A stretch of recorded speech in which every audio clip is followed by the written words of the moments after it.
This show is brought to you by WeFixYourScript.com. WeFixYourScript.com will evaluate your script and punch it up to succeed. Whether you need help tightening your story, developing your characters, or with getting over the technical issues that will keep a script from getting to the top of the pile, the industry-proven, award-winning team at WeFixYourScript.com will help you get to a tighter, punchier, more colorful, more buzzworthy script. And right now, Jeff Calhoun himself, the ringleader, the founder, will give you a 15-minute consultation for free. That's right, for free. So grab that script of yours with that story that you know needs to be told and head over to WeFixYourScript.com. Tell them the Break It Down show sent you. And if you don't have that script written yet, get a head start on writing it by going to WeFixYourScript.com. Read the blog, join the community, get some great advice. That's WeFixYourScript.com. This is Jay Moore. This is Greg Proops. This is Jeffrey Reddick. This is Dexter from The Offspring. This is Nathan East. This is Sebastian Younger. This is David Labb. This is Stuart Copeland. This is Mick Gillette. I'm Krista Vernoff. This is Ryan Sickles. Hey, this is John Leon Guerrero. Hey, I'm Mark Valley. Hey, and this is Pete A. Turner. This is Chris Brown, director of The Other Kids, and you're listening to The Break It Down Show. And now, The Break It Down Show with John Leon Guerrero, Mark Valley, and Pete A. Turner. Yes, indeed. The Other Kids is a feature film that has won awards at film festivals far and wide. How do you even keep track of that? I mean, you know, I know that the cool thing is to have the medals on the poster. We get those laurels, and then we polish them up, and we put them on the poster and the postcard, and we wear them around town, and we put them on the website. Yeah. Yeah, we wear them on our hats. You've racked up so many of those things at so many film festivals, though, that you don't have room for a poster anymore. You're nice. People were kind to the film. Okay. People were kind to the film. Yeah. What makes you put it that way? I think that it's nice that people were kind to the film, but do you think that because you had a teenage cast, now for our listeners who haven't seen the film chronicles the goings-on of students at a high school in the Central Valley. Sonora, California. Yeah. Yeah. And for that, I think that it's almost like Sonora is a character. Yeah. And everything plays off of that. Yeah, I think they could totally look at it that way. And there's something to the fact that the characters in it are endearing in such a variety of ways. I mean, how many characters do you have in the cast? There's 8 total, and the film really focuses on 6. Yeah. So the 8 characters, and even if you just take the 6 that are the focus, are so vastly different from each other. It's not like a John Hughes film where those characters were all different from each other, but these characters are much more relatable. I mean, a John Hughes film contained characters that it was a version of something that somebody wanted to be. Right. Like we had that guy in our school, but he was a lot less cool than the cool guy. Or he was a really strange dweeb, but this guy's kind of an endearing dweeb. And your film there's a lot more realistic relation to the characters. I mean, there's struggles. That's the key word right there. Yeah. Do you think that fostered the kindness to the film, that a lot of people related to it in a special way, that they said, this is worth a look? Yeah, people relate to it in ways I hadn't anticipated. People of all ages hook into the film. You know, I knew that younger people would get it, and they have gotten it. Yeah. But I didn't know about older people. But people of all ages have come up and said, oh, my God, it just brought me right back. I could barely get through it because it was so real to them and some people. There was a screening not too long ago where a guy just kept getting up and leaving, and I was in the room, so I was like, oh, what the hell's going on with this guy? Is it, if you don't like the film, just leave. What's happening? Are you sick? And then I thought, well, maybe he's sick. Yeah.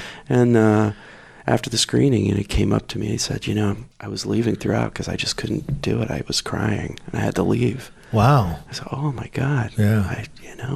And this guy was not a young person? No, he was probably mid-30s, later 30s. Wow. Yeah. Yeah, he said it just was too close. That is really heavy. Yeah. I think that there's something to the the journey of each one of those characters that you can tie into more than one of them too. You and I met through music, and I had a pair of drumsticks in my back pocket most of high school. So that's it, right? Even though that wasn't my character, I could get there. Yeah. I don't know if there's something to the fact that there was also a natural ending to the film, which is to say that there wasn't a finale.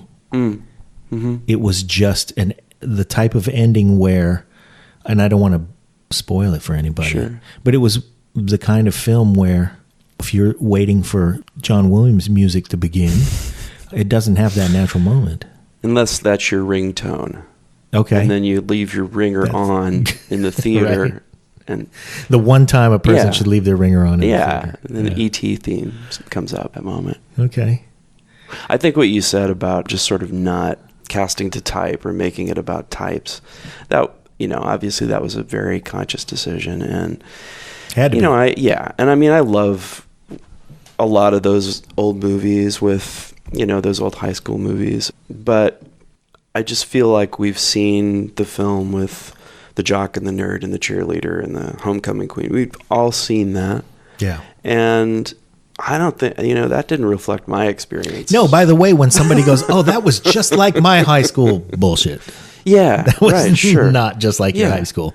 Yeah. And I know your high school you do. was not like my high school. I mean, of course they had their similarities, but we were in two different places. There were two different high school experiences. I mean, your depiction of high school was a depiction of 8 people coming of age. Right. And high school was something they had to deal with. It wasn't the place where all the stereotypes fit into a mold and had a role to play. And it wasn't that at all. Right. And I think that's really what gets people. Sometimes, I don't know how it was for you in high school, but there's that thing where the school part of high school is not the center of your universe. The schooling part is often an adjunct to the life that you're struggling through. Mm-hmm. And trying to figure out. Don't you think? I mean, was it that way for you? Absolutely.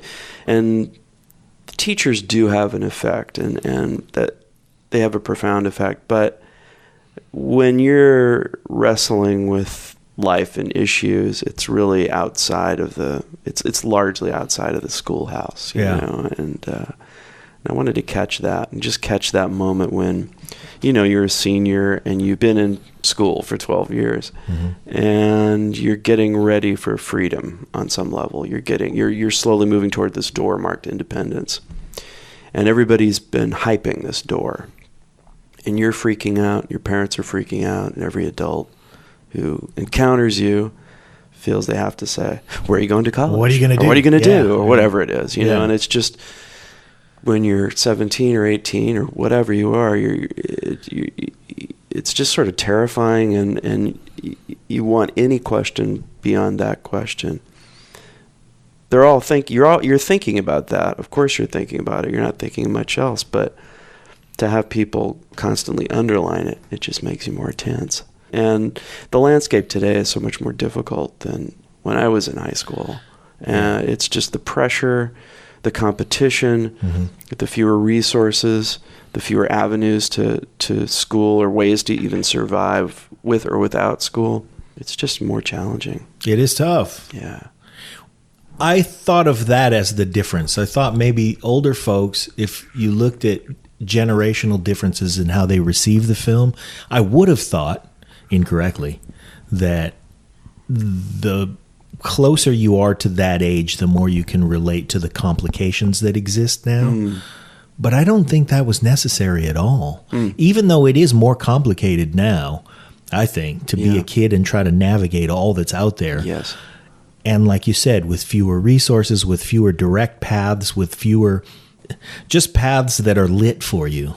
Yes. There's a lot more ambiguity in everybody's future, and it's ridiculous. Yeah. And my suspicion would have been that to view a high school film, if you're closer to that age, you're going to relate to it more. But I don't think that was the case. I think that one of the things that I related to, even being separated generationally, was the looming reality, and that everybody's dealing with that looming reality with these kind of badges that they've worn all this time, and they're trying to shed those badges to just try to figure out what it is they're going to do or be, and then you just have the flat out realities of life. That's it. And it was a very easy movie to watch, but there were moments that were difficult to sit and digest. And once those characters got under your, emotional guard, because in your setting in Sonora, resources were even thinner. And it seemed like all of those things were amplified. It can be. It's true. Yeah. In that arena. Even though Sonora offers a seemingly simpler life, if one would think about it that if way. If you're passing through, that's what you that's see. What you would that's think. that's the impression you get, because it's this beautiful, it's like Mayberry, right? And it's this old mining town from the 1850s, 1860s. There are parts of it that haven't changed at all since then. You're seeing what the first American Californians saw. You're seeing the same thing, and yet modernity is there, and that's sort of that. I think that it was that mix. It was that strange mix of an old, 1860 building with a kid on a skateboard, and a mohawk riding in front of it. That was like, oh, what's going on here? Mm-hmm. Yeah, you defied the timestamp. Yeah, right. Where is Sonora exactly? It's just above Yosemite. It's just an hour as the crow flies. It's a little more complicated to actually get there, but yeah, it's very close to Yosemite. Wow. Yeah. And yet a world away. Exactly. Yeah, it's 140 miles from San Francisco due east. Let's switch gears here. Sure. You and I met through our mutual friend Pete Crosby. Yeah. And we met through music. Here's the funny thing. I need to give Pete a little shout out here, because I have become friends with many Amador graduates like yourself. And I just apologize for all of us. Yeah.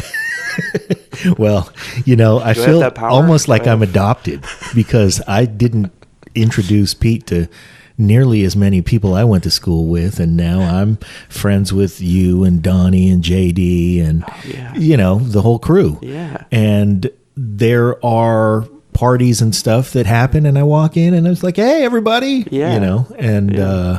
So I feel like either I shorted Pete and didn't introduce him to. I don't think I'm in touch with that many of my high school classmates. I must be, but I don't know. There's still time to introduce Pete to some of your high school friends. Sure. They all know him by reputation anyway. That's a matter of another discussion. But I want to go back to how it began with you, because artistically speaking, you were a filmmaker before you got out of high school.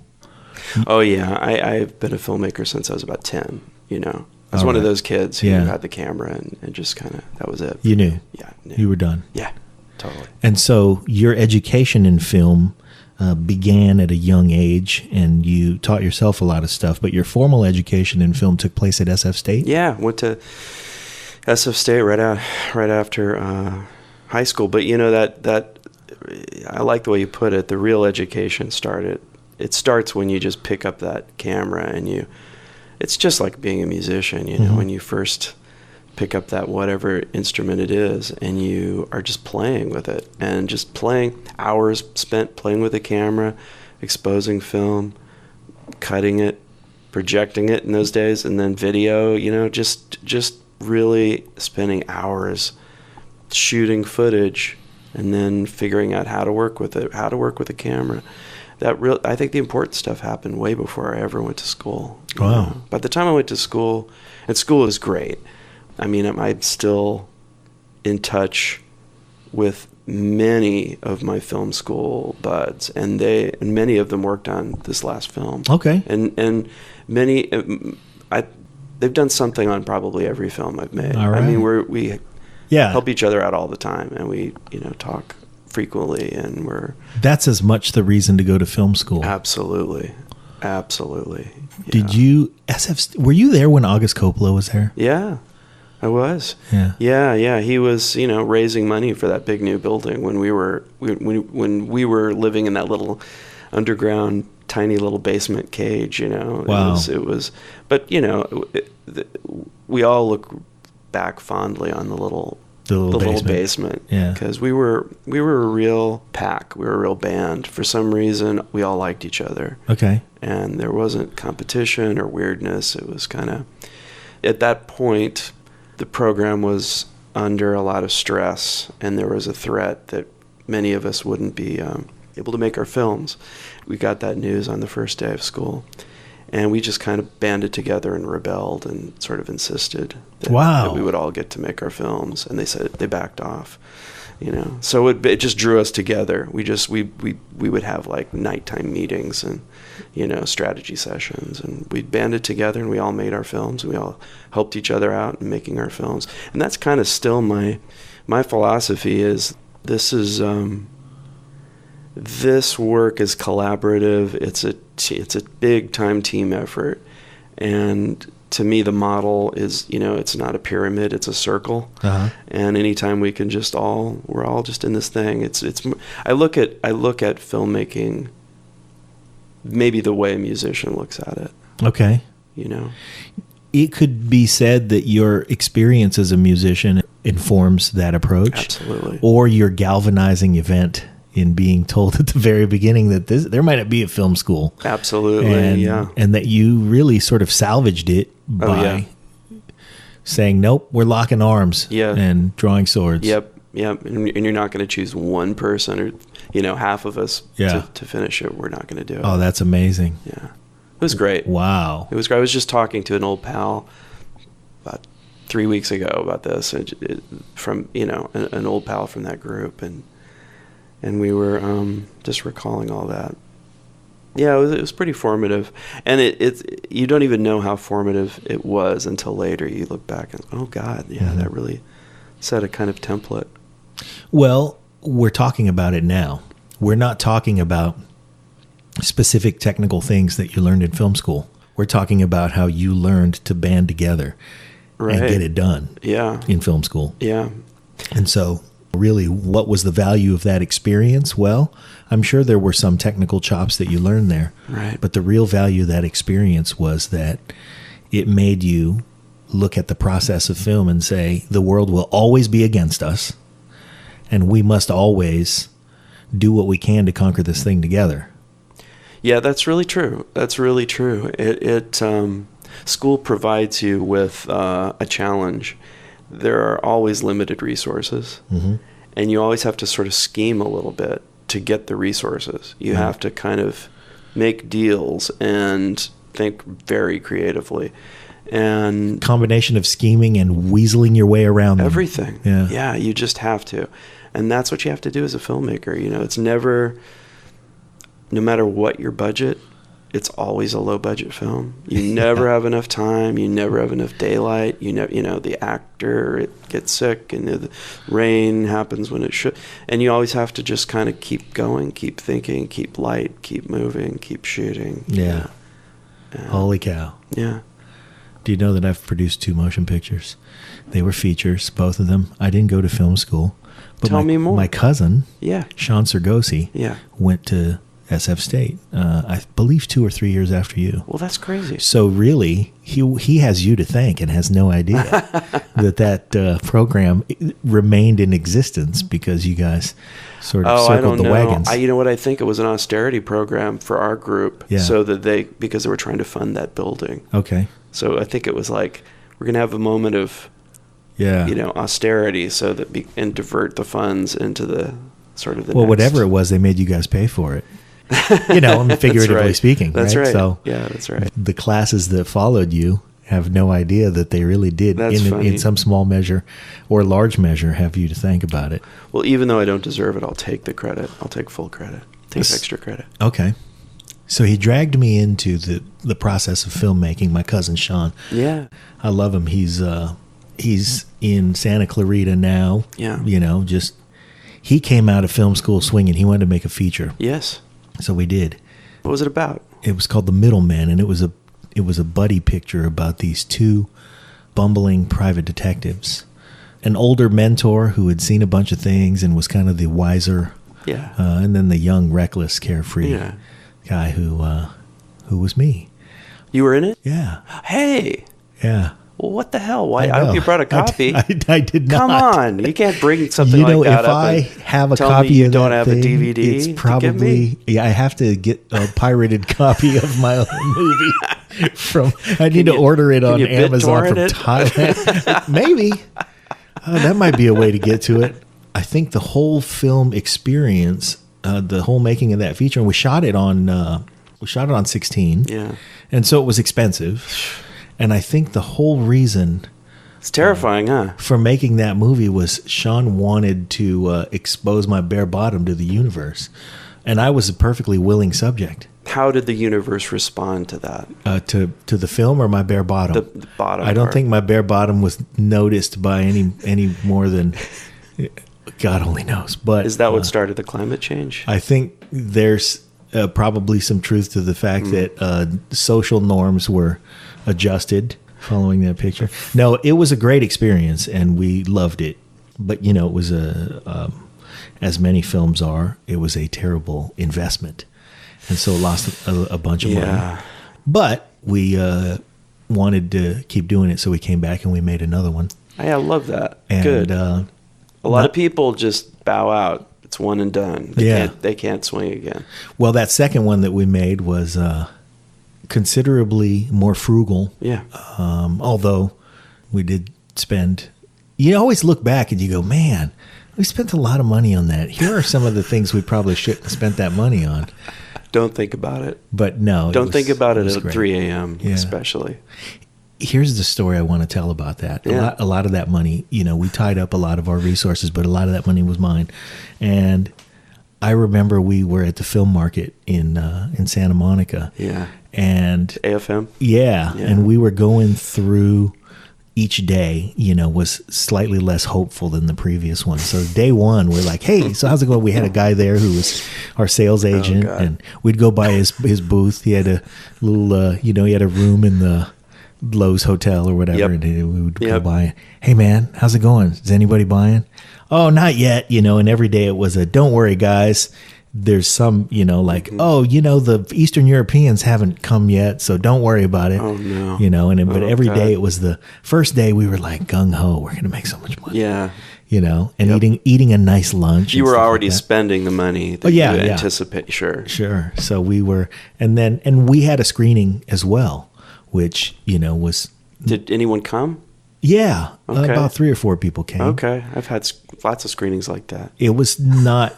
it was one of those things where we started to figure out what the MO was. The buyers would come and they'd do an assessment of your production value and whether they were interested in the story or the cast, and then they'd take off.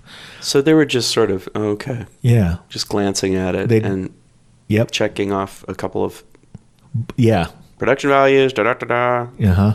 And if you didn't display it in your first 9 minutes, you lost them in minute 10. But that was okay. That was an experience too. But you're right. We were down there and we were, hey, let's go to wherever. I'll have the shrimp. And, we were doing well and make the next one a double. And and then the second day, and then the third day. Meanwhile, we're at the film market, so we're watching 5, 6, 7 films a day.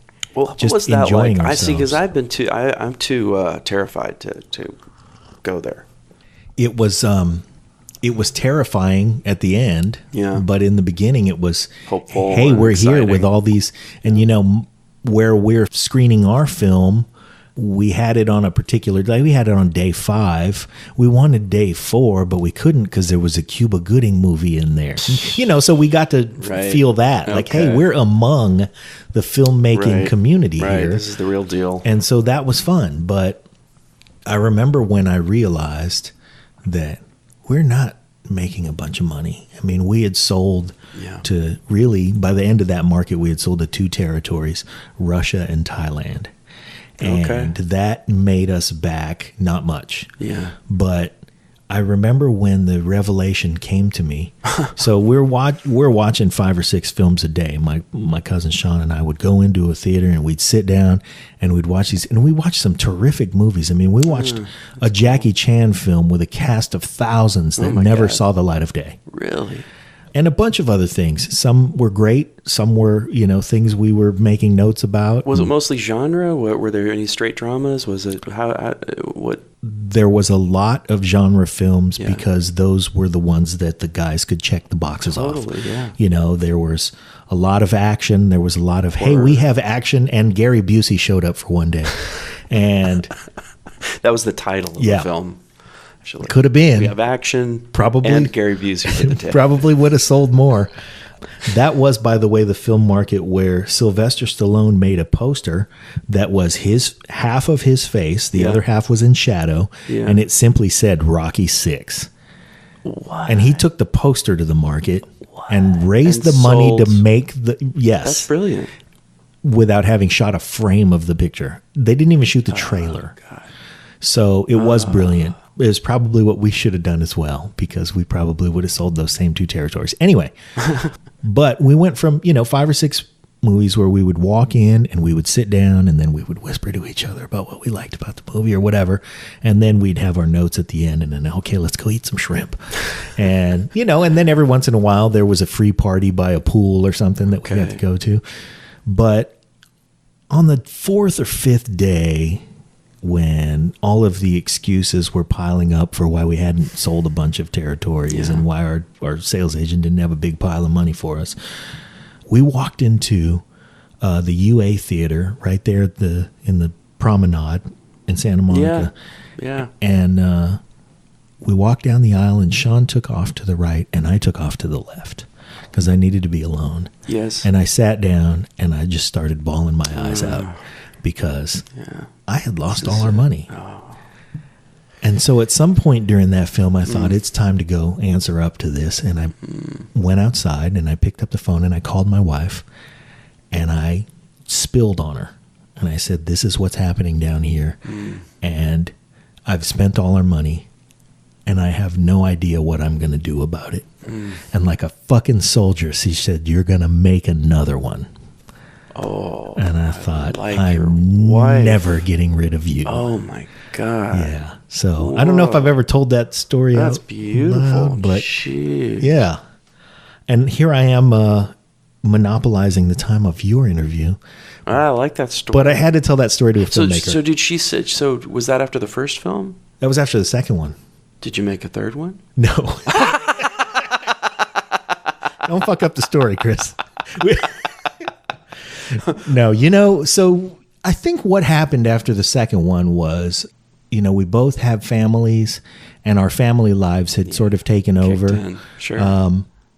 I think as we begin to, and I'm emptying my nest. Right. And he's a couple years behind me, but he's going to empty his too. And I think we've got 3 or 4 more in us. Cool. So I'll just make that proclamation now. Yeah. There you go, Sean. Start writing. All right. You heard it here. Here's what I'd like to talk to you about, though. Sure. I've been trying to corral you, and we saw each other last weekend, and I said, hey, let's shoot for Monday. And you said, yeah, okay, let's shoot for Monday. Yeah. And I said, how's the morning? And you said, I write during the morning. Yeah. So I know you keep a disciplined schedule. Yeah, very. And very. Yeah. Good. Wow. Yeah. You just have to. There's no other way to do it, because it won't get done otherwise. Okay. And I've been an independent contractor almost since college. So I've only worked I most recently as an editor, but other things too, DP and other kind of day jobs early on.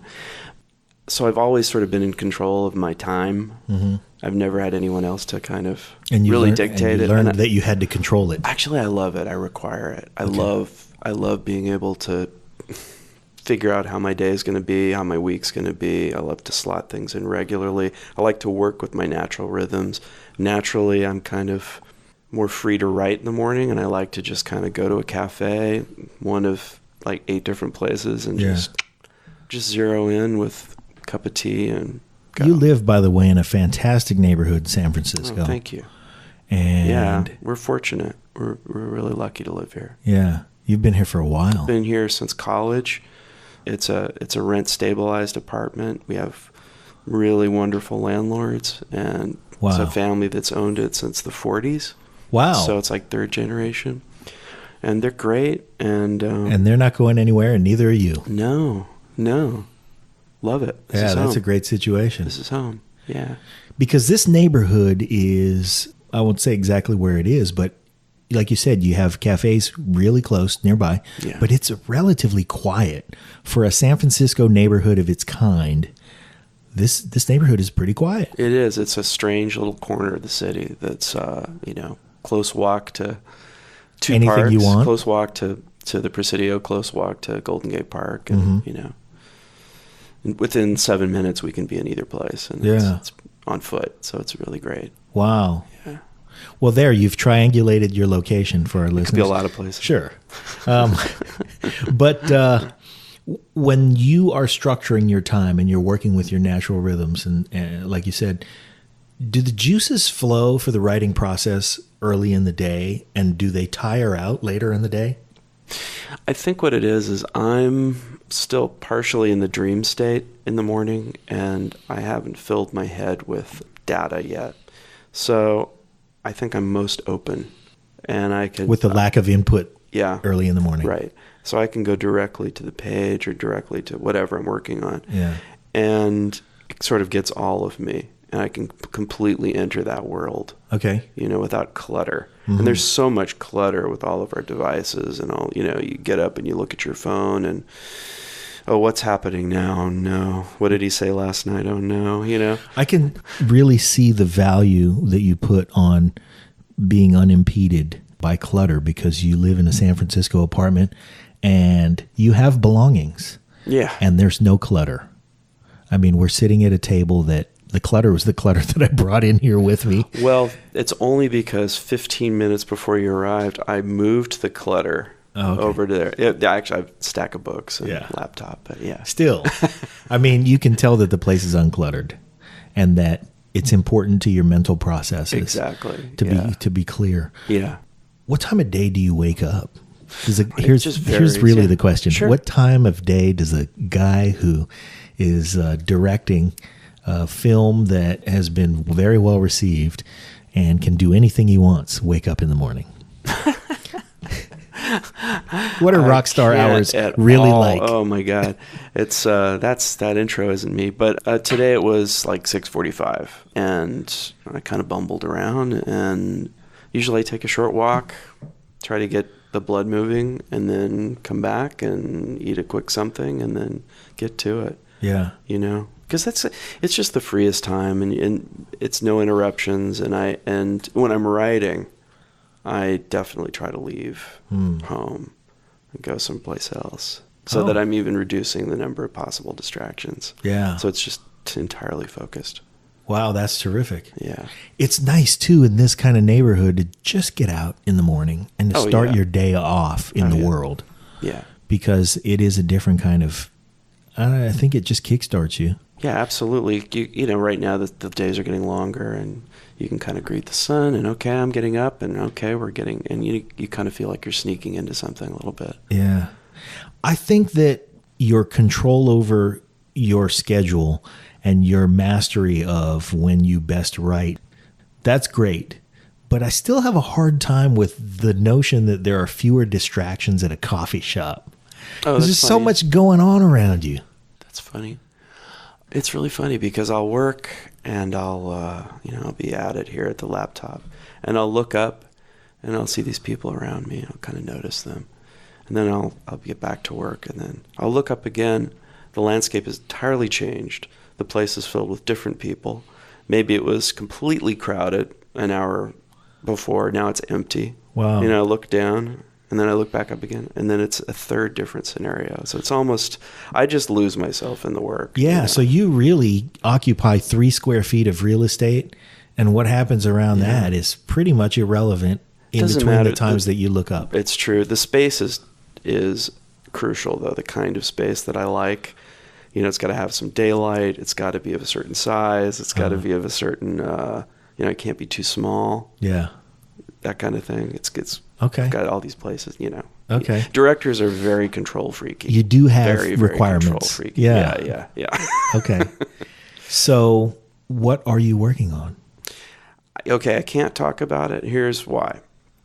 I talked about my last thing that I was developing for most of last year, and somebody else made the film. Wow. Yeah. And I mean, it wasn't because I was talking about it. Yeah. It was a zeitgeisty thing, but it's making me more cautious. Okay. So we'll talk later. Yeah. You know, Yeah. the next time I see you, I'll be able to talk more freely about it. But we're just developing it now. Well, I'd be satisfied with the answer that you're looking to make another feature. Oh yeah. And that it's far enough into its development that we might be able to see it in a year or two. Yeah. Oh yeah. Okay. Yeah, for sure. If you're going to look ahead in your career, is there a grand story you've always wanted to tell that you're working towards? A grand film story? Mm-hmm. It's so funny. You hold these two realities in your head. One reality is that in an ideal world, I could tell you the next 6 films that I want to make. Wow. You know, that things can change, and you change your mind, and Sure. new ideas crop up. But that's really true. On the other hand, I think I look at every project as, well, this could be the last one. That's very pragmatic. We don't know what'll happen. Yeah. Let's leave it on the mat. You know, we're going to leave a little blood on the mat. And I do. And it's every time it's all out. It's 125%. Wow. Yeah. Well, that makes a lot of sense and stands to reason why The Other Kids was so well received, because you didn't hold back. You did leave it all out there. But there are films that maybe are in your back pocket that you're not prepared to make yet. That's true. You know, and a lot of artists will be in a process where they say that, you know, I have this epic thing that I want to do, but I'm not yet capable of doing it the way that I want to do it. And I'm making these films as a way to figure out what my chops really feel like. Absolutely. So that when I get there, I'm ready for a different kind of stage. And maybe not in such a calculated way. Like, I'm going to use these next 3 films to really learn CGI so that I can make Transformers. Right. But in a little more emotional way, where you can say, I'm gathering wisdom with these films because there's something about that story that I don't know yet. Oh, yeah. Is there something that you've always thought about that you want to do cinematically? Yeah. There are kind of there are a few features, and then there's a series idea that they're all pretty vast, and I'm not ready yet to do that. I'm not technically ready. I feel like maybe another film, maybe I'll be ready to do it, but I don't look at that film, the future film, as being a sort of lesser, or I mean greater product or greater piece of work than what we're working on now. Okay. I think both to me are absolutely urgent and burning and necessary and need to be told. But one, just because of the nature of the beast, requires lots of resources. Yeah. It's big, you know. There's no way around it. A couple of them, actually. Okay. And the next one is definitely bigger, considerably bigger than The Other Kids, but not of that scale. So it's kind of a medium level of complexity. They're all more the funny thing is they all wind up being ridiculously complex. You always start out saying, "Oh yeah, this will be kind of simple. You know, we'll be able to do this. We'll just, we'll get a camera. We're going to get back to basics and tell a simple story." Yeah, exactly. You know, how hard can it be? We're just going to, and it's always more complex every time. Yeah. I was amazed. I remember when I saw that Jon Favreau had made Elf. Yeah. And I thought, wow, that's amazing. And then saw the movie and thought, holy cow, he really pulled that off. Absolutely. That was fantastic. Yeah, insta-classic. And then the next thing you know, they're dumping $120 million on him and saying, go ahead, make Iron Man. Right.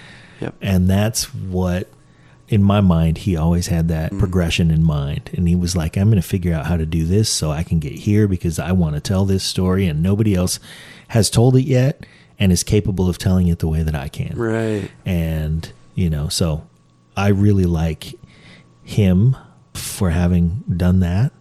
And then going back and making, the movie about the food truck, whatever the hell that was called. Is it called Chef? It's called Chef. Yeah. I like that movie a lot. Oh, I thought loved that was great. it. A lot of heart. Wow. And just, yeah. And it did get back to, like, I just want to tell this cool story. Yes. I don't need $100 million this time. Right. I We don't need any cool story. CGI. We don't need, No. We can just do this. Yeah. Yeah, I loved that movie. Yeah. What movies do you see that excite you? Oh, that's a hard question. Whenever anyone asks me a question like that, all data flies from my brain, and there's just sort of a test pattern going on behind my eyes. But I loved A Ghost Story. I loved Get Out. I loved Lady Bird. All three of those were just fantastic. Wow. Have you seen any I've of seen those? none of those Oh, movies. just run out and see any of them. Okay, They're I'm going to great. start with Lady Bird because great. I'm a scaredy cat. So Get Out. Really? Yeah. It's too I'm scary. I don't know. I'm just not into them. I hope you see it. Okay. I really do. It's that good? It's a good. Oh, it's great. Okay. Oh yeah. No, you need to see that movie. All right. Really, really. Yeah, Okay. yeah. Get the medium or large popcorn Uh-huh. and get in And there settle and get in. a good seat. Settle in. Yeah, it's a movie you want to see. Wow. It's really good. What about Lady Bird? Oh yeah. It's great. Okay. Oh yeah, it's terrific. Loved it. Okay. Loved it. So sweet, so honest. And I mean, I feel a cousinage with that filmmaker. I feel like we look at the world maybe in a semi-similar way, or there's some similarity of concern and tone. Not because there's a connection, but because you didn't. No, just because I think just artistically, sometimes you feel you read something or you see a movie and you think, oh yeah, I get where this man or woman is coming from. I think we could have a conversation. I think we would enjoy a cup of coffee together. Okay. That's nice to see. So we had Chad Michael Collins, the actor from. He's been in a bunch of stuff. He typically plays a soldier and a sniper and like a badass looking dude, but he's totally sweet guy. Yeah. And he said I think it was from David Mamet, where he said he boiled down the essence of acting to show up on time, hit your mark, tell the truth. Yeah, Mamet. Oh. And I've really been moved by that approach lately. Yeah. To everything in life. Yeah, right. Show up on time, hit your mark, tell the truth. Yeah. It's good, huh? Yeah. It cooks down everything. So now I watch a film and I'm like, I'm really locked into, are they telling a truth about something? Right. Or is it playing? A bunch of, Right. Because ultimately, when I look back on my films, we were playing. Yeah. We weren't telling a universal truth that needed to come out. We were telling telling your truth, Yeah. Yeah. We were making a movie where we thought, hey, let's do this and let's be these guys. Right. Instead of saying, this is within me. Even if I'm playing it through a character, I was, we had written things down because we thought they would be cool to do. This sounds like a movie thing. Yeah. Right. And not because they served a story that deserved everybody's attention. I mean, you've hit on the very problem right there. It's not just you doing that, of course. Yeah. It's like 78% of films being made are doing that. They're just playing at making films and reconstituting a million existing films and a million existing genres. They're not showing up and saying, what is urgent? What's necessary? Yeah. What's my truth? They're not really telling their own story. They're not being vulnerable. They're not necessarily experimenting with the form. Not that you need to experiment with the form, but I feel like if you just take the form for granted and you say, oh yeah, we'll just point the camera in the direction of the actors and we'll take a lot of coverage, we'll shoot a lot of different angles, and then we'll cut something together. If you're just doing it that way, I think you're missing the point. You're missing the value and the power and the amazing engine that is this dream machine of cinema. Yeah. You're just not. It's like boiling all of music down to a kazoo or something. It's a shame, really. Yeah, it's a shame. You're not taking advantage of this huge machine. It's just you're just sort of letting it sit there and maybe just knocking the corner of it. Ow. That hurts. No, but I know we're talking about the just vast glut of films that get made where you have to walk away going, man, there are so many films that didn't get made that would have been amazing. And instead they made that steaming hunk of... Right. And you just ask yourself, why did anyone feel that there was a need for another one of these? Yeah. We've seen that, you know what I mean? Mm-hmm. And like TV, I feel like TV is kind of where it's at right now. TV it's come a long way. Oh my God, there's so much good TV that you can't even cope with it. Can't possibly. I honestly have been to the movies a very few times in the last few months because I've spent a lot of time.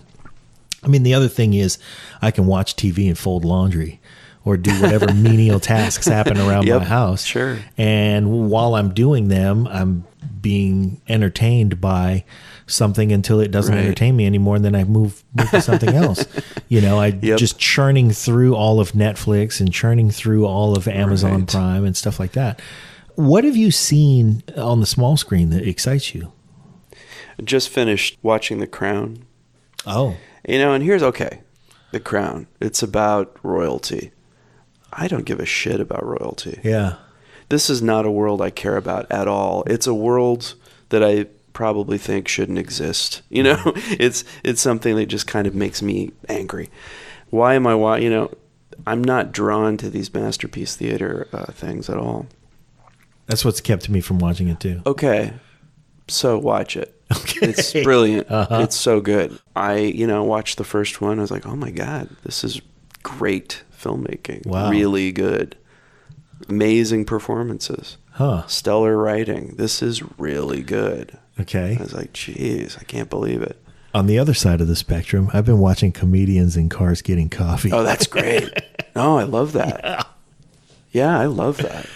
He spends a lot of time and effort on those episodes. I mean, because they're beautiful. They're beautifully made. Every one of them is like a beautiful dessert. It is. It's a gem. And I think about it from the standpoint of a lot of what he's trying to do is make it feel like this. Yes. This is a podcast where I'm going to capture an hour of you talking, me talking, and I'm going to maybe edit out 90 seconds of it and post it up. And it's going to be a conversation where it is all natural because it happened like this. Yeah, just a real conversation. I think we're hungry to see real stuff. But what Jerry Seinfeld does is he gets together with the comedians and they get some fascinating automobile with some crazy history and some context that has to do with whoever he's visiting to have coffee.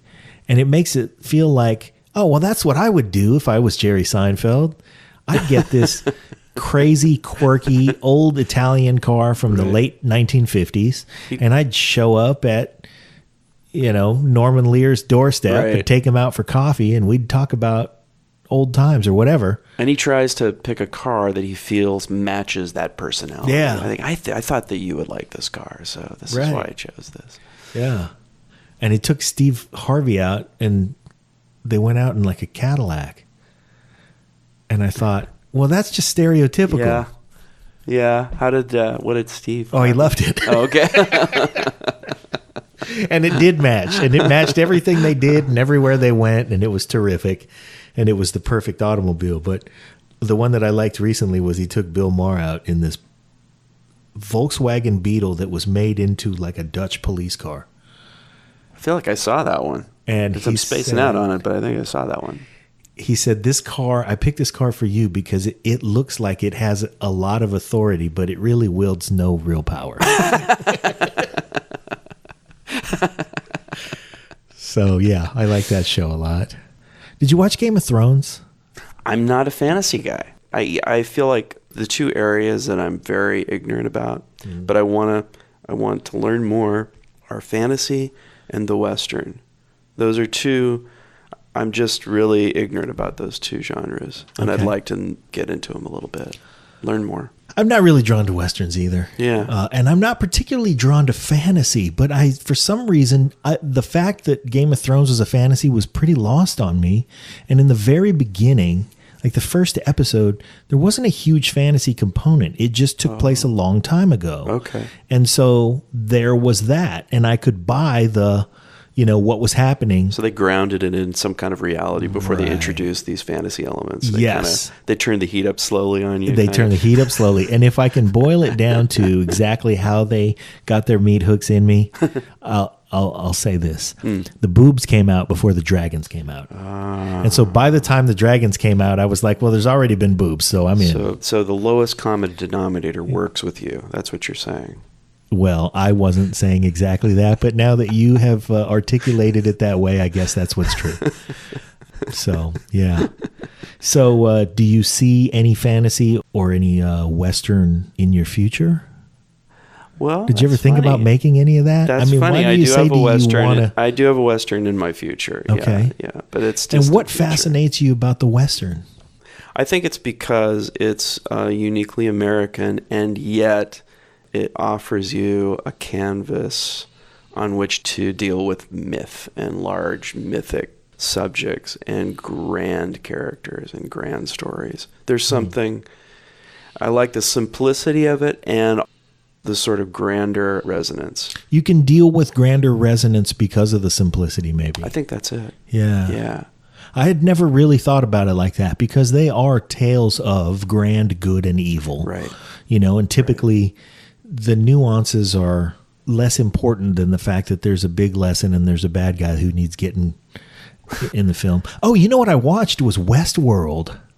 Oh, not yeah. really a Western and totally fantasy. The show. The HBO show. Yeah. And that was spectacular. I haven't gotten to that yet, but I've been told by several people to get on that show. Yeah. I didn't really intend when it came out to watch it. And then eventually people wore me down. And I said, all right, I'll check out an episode.